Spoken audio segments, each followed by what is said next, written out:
And I want to give you an inside look, a backstage tour, a close-up look at all of the details that went into planning this show. I gotta give you a close-up. It's a big show to tackle.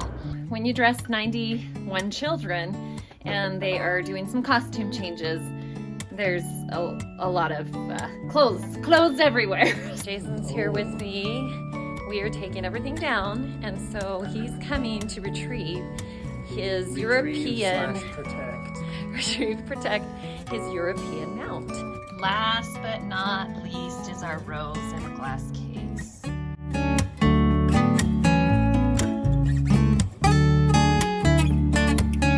The curtain has finally closed on our last night of Beauty and the Beast, and I want to give you an inside look, a backstage tour, a close-up look at all of the details that went into planning this show. And hopefully, if you are one who is scouring the internet for ideas of what to do, this might be helpful to you. If by chance you're here just watching to see what we're doing, this is going to show you what we've been busy doing the past several months. Since November, I have been working with another director on putting together this show.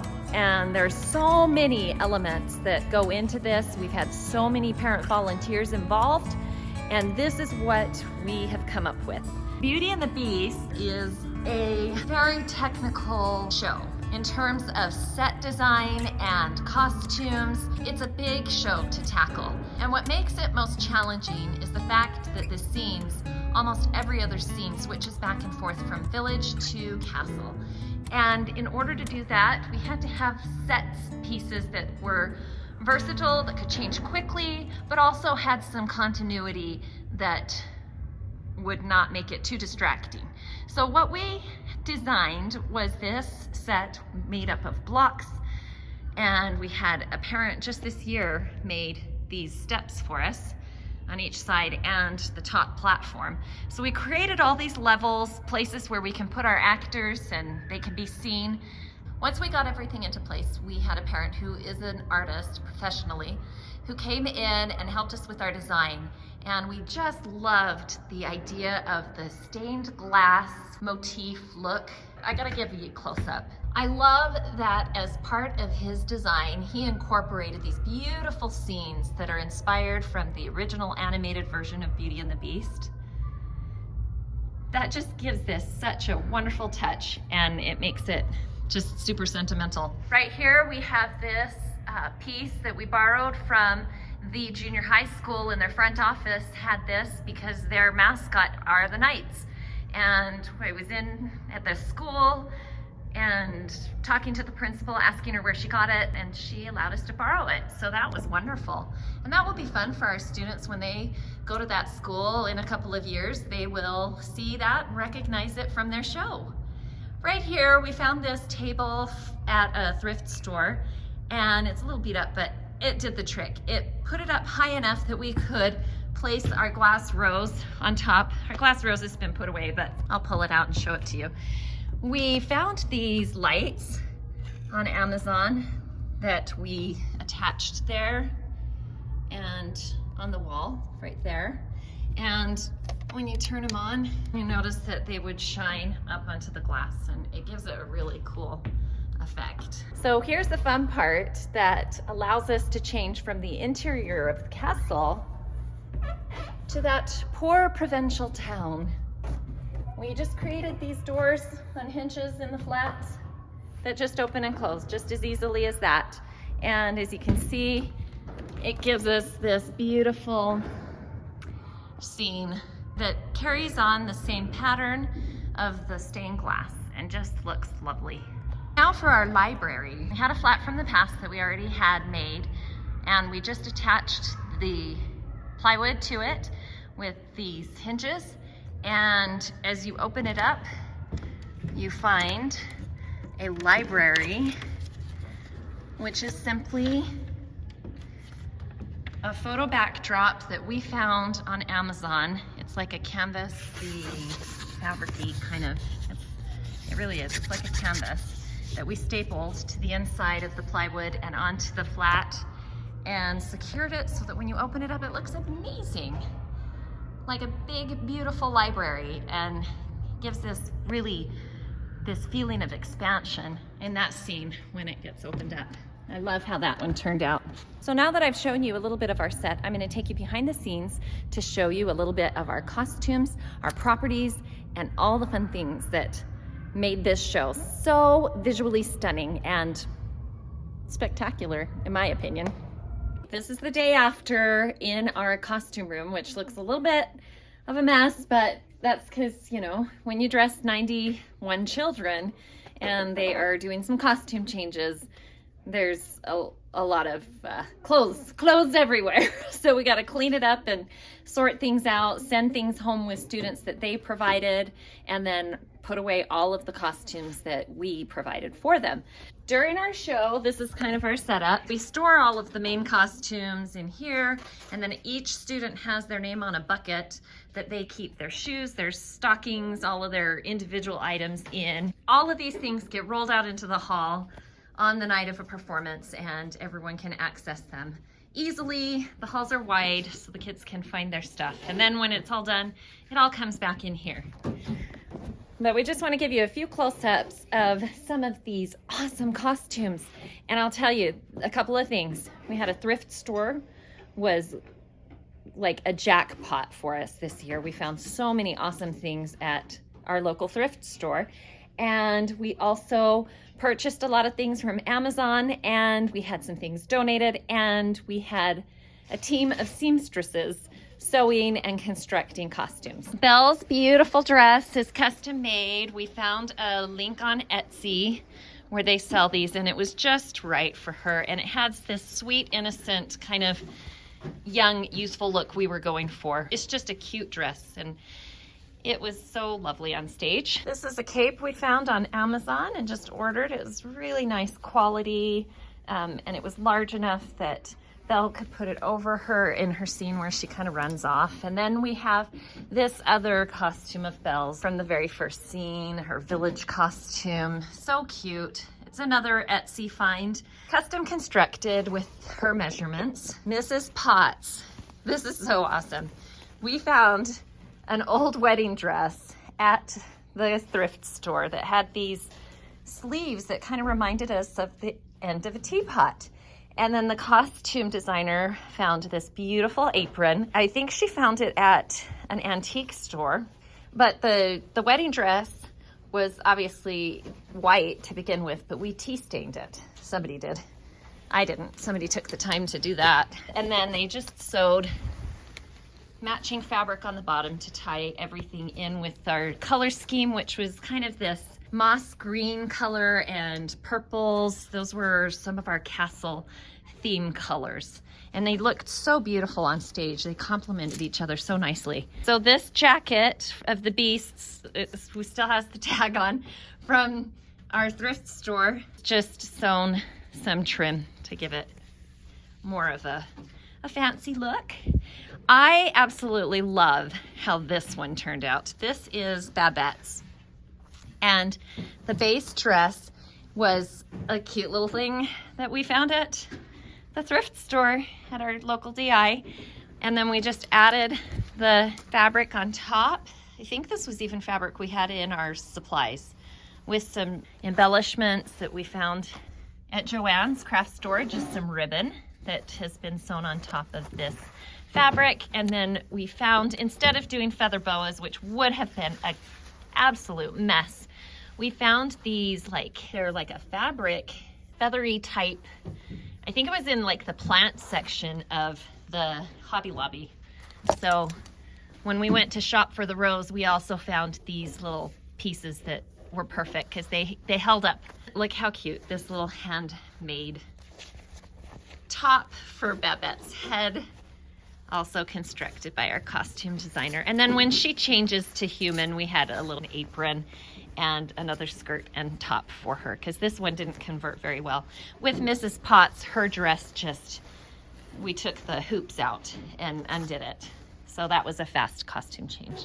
One of my favorite DI finds, which I think is amazing, because this was actually a full-on dress.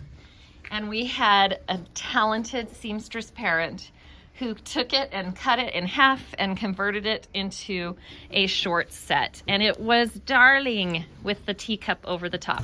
You can see from the inside, it's just a planter pot, really lightweight.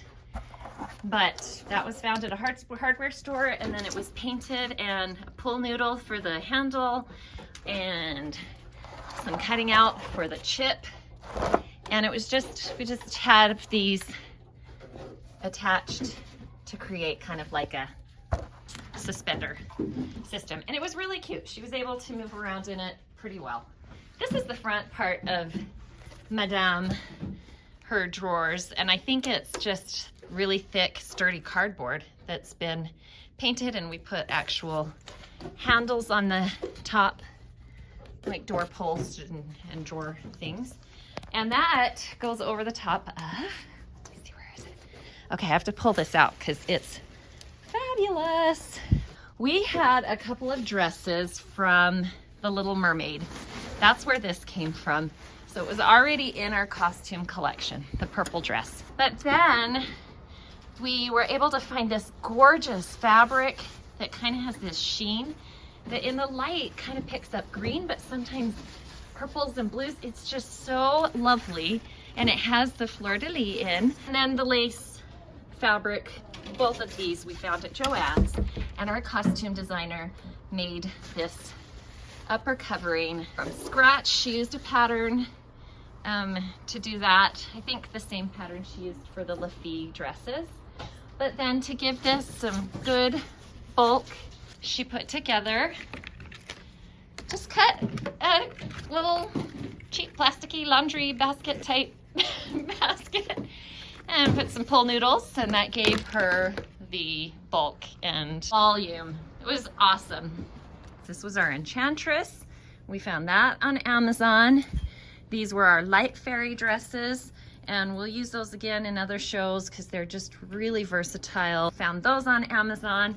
Our darling Le Fille girl dresses. These were made from scratch by our parents. We decided to cast 6 Le Fille, and so we did 2 colors, and they were like little pairs. Then for our 2 narrators, we just found these cute dresses again on Amazon, and then paired it with the cape for when they were narrators. They would put the cape on, and then they would take it off when they were villagers and had these like shawls that they wore. LeFou's costume. I'm not kidding. We found these pants at a thrift store along with this shirt that was just perfect, paired with this is actually a jacket that we cut the arms off of and sewed to be a vest. Maurice's costume, another thrift store find, almost completely a thrift store find. Found these fabulous pants, this striped shirt, and then we threw a vest over the top. That was great. And for Gaston, we found this like pleather, fake leather jacket on Amazon, and we put a leather belt over it to cinch it. He wore his own pants. We found the boots at the thrift store. Again, that was an amazing find. And then this was a white shirt that we purchased on Amazon, and I just tea stained it. We gave him a muscle shirt that he wore underneath so that it would look like he had muscles and biceps to spare. This was a crown we found last year on Amazon for Frozen, and it's so cute and was very affordable and looks really good on stage. This is our prince. So we found these shirts on Amazon again. Amazon was really good to us. Amazon Prime, yo. We got several of these in different sizes for the different characters to wear underneath. The prince had one of these, Lumiere had one of these, and Cogsworth had one of those shirts underneath. And then we had the jacket from a previous show. I think it might be somebody's Hamilton costume. I don't know. Maybe that was actually like brought in. So I don't know the origin or source of that one. These leather jackets were donated, so it's kind of nice. We have that in our collection. They're great for villagers or whoever needs an extra thing. Great jacket that we found again on Amazon that worked for Monsieur Dark. This is the same jacket style that we got for Lumiere in a cream, but with Lumiere's, all of the embellishments were silver, and so they were painted gold, and then some other embellishments were added to kind of fancy him up just a little bit. This little vest was made from some fabric that we found, and his pants also, this was a fabric that we found at Joann's and had his little knickers made for him. Now Cogsworth's costume was just beautiful, and I love the fact that it's pretty much all thrifted. Can you believe we found this jacket at the thrift store? It was like meant to be. It was waiting there for us to turn it into Cogsworth. And this was a blouse, a woman's top, that had long sleeves that we cut off to create the vest, but it had this great like detail work in the fabric, and just the colors look so good. And this cracks me up because these, I think, were drapes or some sort of fabric that we found at the thrift store that was just heavy and stiff, but had this really good pattern in it. And it just was perfect for his character. So he has this pendulum that's just made out of fabric that hung around the neck, looked so good. And then you guys, you have to see this up close because it's just amazing. His hat was constructed from craft foam. We have a parent who is basically an engineer at heart, and she is able to create amazing things. She has such vision. Speaking of which, she did all of our silverware with craft foam and cut them out, designed them, painted them, formed it so that it would bend and look like a fork that we put on these hats, these gold hats that we found on Amazon again, for our dinnerware. So amazing. And she also did Lumiere's torch hands, which I'll show you in just a second. We had a group of girls that were little teapots, teacups. So we got these large plates at the dollar store and found these planting pots that looked just like a little teacup off of Amazon, and then added the craft foam with glitter and some flowers to fancy it up. The girls wore those as headbands and looked so cute. Oh, here's Lumiere's, you guys. You just have to see it up close because it's just amazing. But this is all craft foam that has been formed to create these. Down inside, there's a dowel that he would hold on to, and the flame fit in, and you could pinch it to pinch the batteries to light it up. And then for the song Beauty and the Beast, we had the ensemble come out and join Lumiere. We had found a bunch of skinny candles on Amazon for a really good price. We put them in these pool noodles. Our stage crew team dripped and hot glue on them, covered them with tape and spray painted them, and they looked so nice in that scene. We have our plates that they just kind of worked like backpacks. It was huge cardboard painted, and then they wore them like backpacks, and they were larger than life plates. And I love that one of our girls' names was Kate. We called her Kate the Plate. And we had a girl named June who was a spoon. So June the spoon and Kate the plate. Here we have Lumiere's fellow candlesticks, had these hats on that have just a little light underneath. And when you turn it on, it glows. You really couldn't see this detail so much when they were on stage, but at the blackout when they walked off the stage, it looked so cool. It had this really awesome effect, and just a fun detail that makes those actors feel special, that they're wearing something super cool like that. For our ensemble castle, they were asked to provide their white stockings and black shoes and a white top. And then we provided them with these cravats and cummerbunds. This was brilliant. This is a fabric ribbon. So it was on a roll. There was no finishing work that had to be done. They were just cut to size and then stitched. I mean, it still took some effort, but I'll tell you what, that was the way to go for the cravats. And then the cummerbunds, it just sewn with a little elastic that went over the top. The fellow candlesticks had the gold cravats. There were skirts sewn with this fabric for the napkins, and also turbans. We have a mother who makes turbans and sells them in an Etsy shop, And they were so cute. It kind of gave off that Esther Williams vibe that I was going for in Be Our Guest, when they run around in a circle and they have these cute little turbans with their napkin matching skirts. For our servers, we had these awesome, just little Amazon ordered chef hats that needed some bling bling, so the addition of sequin trim made it just perfect. I cannot give a behind the scenes without showing off the Beast's wig, which looks like it's a little worse for wear. It's kind of beat up. But when we got this, it was a very affordable children's costume Jesus wig. It came with a beard. So when it came, like, it looked more like this. We intended to put the beard underneath to make him really furry, hairy beast-like, but it just was so uncomfortable and wouldn't stay on very well. We used makeup to do that instead. Then these horns we ordered off of Amazon as well that made a nice addition.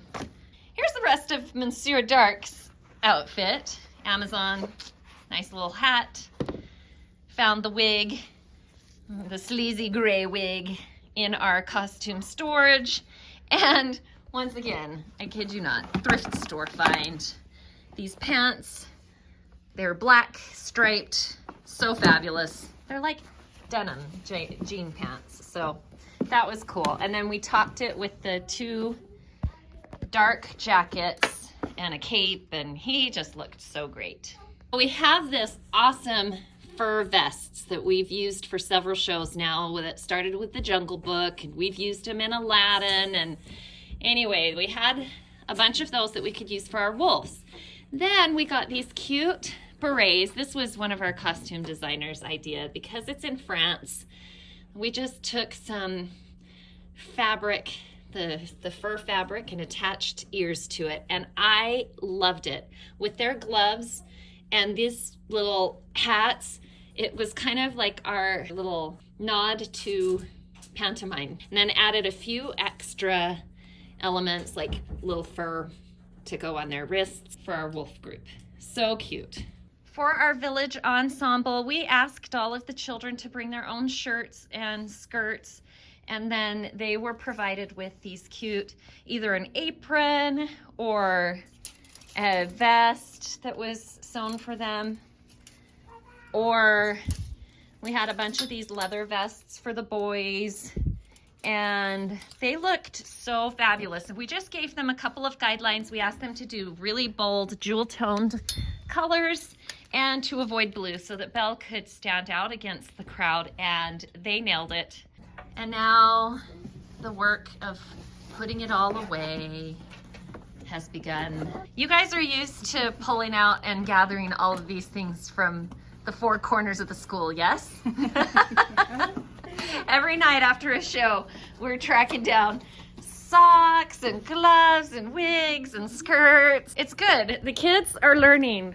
I'm learning that most of them, that is not a skill set that they have as 3rd graders, is hanging clothes up on a hanger. So they get to practice that here in our theater productions. And it's a good thing for them to learn. I think our 5th graders know how to do it, right? No. Oh, no. I'm being told that it is generally not a developed skill among children, so. I think it's more a personality trait. Some of them are very, like, I know where everything is, and some of them have no idea, and it's halfway down the hall. Yeah, and you know what? Our cute little performing children with all their energy there are definitely ones that are like, their natures is to spread out their stuff all over. Jason's here with me. We are taking everything down, and so he's coming to retrieve his protect his European mount that we used as one of our set pieces. And he was so gracious to let us hang it on the wall where PE would be happening. And it survived. He's been nervous, so we're gonna take it down today. So this is Gaston's Tavern. And remember when I said that our thrift store was like such a gold mine for us? That's where we got the pheasant picture for 15 bucks. But we didn't have anything antlers. And since Gaston has antlers in all of his decorating, Jason volunteered our horns that are hanging in our garage. You got to show them off finally. That's a Sure pretty did, nice. Yeah. His legit 4-point Now they're going back to a safe to a place. safe place above our refrigerator in the garage. Thanks for letting us use that. The table though, that is in fact a DI find, and we just kind of dirtied it up to make it look more rustic. We had a parent who built all of these benches for us. There's 6 total with a smaller bench, and those were used in the choreography for Gaston, and it was awesome. Our stage manager built these This cool. is genius right here. I know, she found the idea on Pinterest, and they are barrels just made out of cardboard boxes. And they looked great. They kind of gave us a tavern-y look. Now let's talk a little bit about props. Some of my favorites, this was definitely one of them, were these foam fish that we found on Amazon that we put in this metal bucket, and we had a fishmonger selling fish in our opening scene of Belle. You can imagine these were also a favorite of the kids. They had to be reminded they're props, not toys.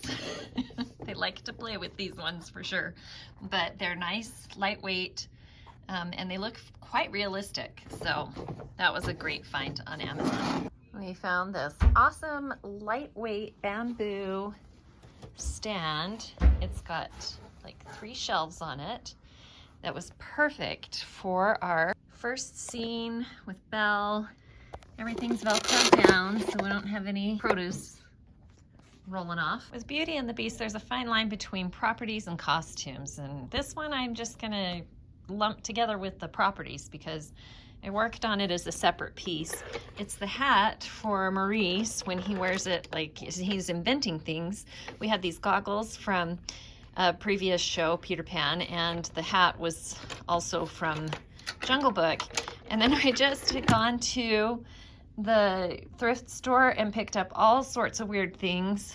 Like this is like some sort of candle holder that sat upside down like that. And I turned it over, screwed it into the top of the hat, added a little bit of foam so that it would fit him better. This is just cardstock that was covered with gold washi tape and brads. And that was a picture frame holder that I took and twisted the wires. Obviously a funnel eye. I thought it would be funny to add some measuring spoons, but that turned out great. I have a funny story about this too. As I was making it, I was working on it in my classroom and someone came to drop off their books, a cute little first grader, and she asked me, "What are you doing, Mrs. Park?" And I said, "Oh, you know, I'm just tinkering." And anyway, she later asked me to be her tinker buddy and wanted to give me her phone number so we could have a play date and tinker together. I love that. I thought that was great. Here is a close-up of our Maurice's Invention cart. We've used this cart before in our Frozen musical as a Huga cart, but this year we turned it into a gadgety, gizmo-y, fun-looking thing for Maurice to push out onto the stage. We covered the front with cardboard that's been painted to look like wood, and then we just added some gears that were ordered off of Amazon. That is like a candle holder that was found at the thrift store. This is just like some old gauges, pressure gauges that were here around the school somewhere that were about to get thrown out. Just lots of fun little things like Jello molds, pots, pans. I think these are like Pampered Chef cookie molds or something. This was a white dryer vent that we spray painted gold.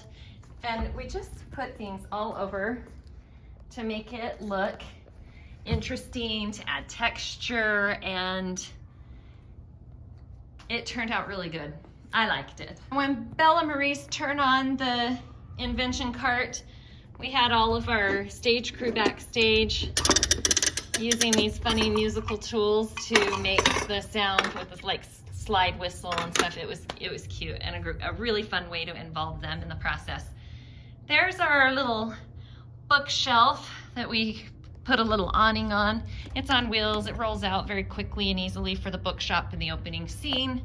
Small, but it does the trick because we don't need it to take up too much the stage space when Belle returns her book to the bookseller. Here's another fun project I had in my room. for our fellow candlesticks, we had these matchsticks that I just took some wood and sanded it really nice and smooth so that they wouldn't get slivers in their hands. We put gloves on them too to help prevent that. I just took pool noodles and cut them and shaped them to form a matchstick top, and then painted them red, and then after seeing them on stage, I was like, they need to be strike anywhere matches. So we dipped them in white. As you can see, they've been through a couple of shows. They're a little worse for wear, but they looked super cute up on stage as the boys used them as kind of like dancing canes. We're gonna give you a sneak peek under our trays of the things that are served and offered. We have some cake, cheesecakes, and these are just styrofoam, super cute, found on Amazon. Same with it's bread, but I think we were trying to pretend it was cheese souffle. I don't know.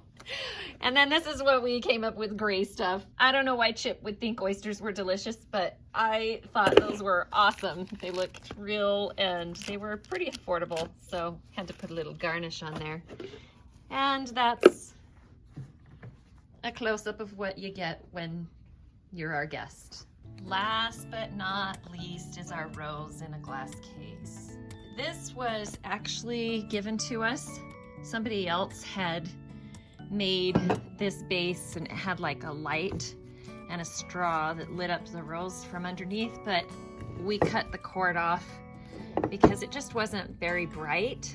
But we used the base to hold our rose, and then as I showed earlier, we purchased those spotlights that we were able to shine on the rose to give it just a really cool look on stage. You could see it from far off. I loved these roses. We got two because of the scene with the enchantress. She needed one to hold, and then we had a second one to go in here. These were at Hobby Lobby. They looked so real. They were on sale for 50% off, and I kid you not, I think I paid $9 and got both of those roses for that, which was such a steal. I loved it. Anyway, key piece to our show, and just as the rose symbolized time running out, this vlog is coming to an end. I hope you enjoyed it and had some information that was helpful, and hopefully you'll see us next time with our next show. We're so excited to get started on planning for an under-the-sea adventure with Finding Nemo Jr. See you later.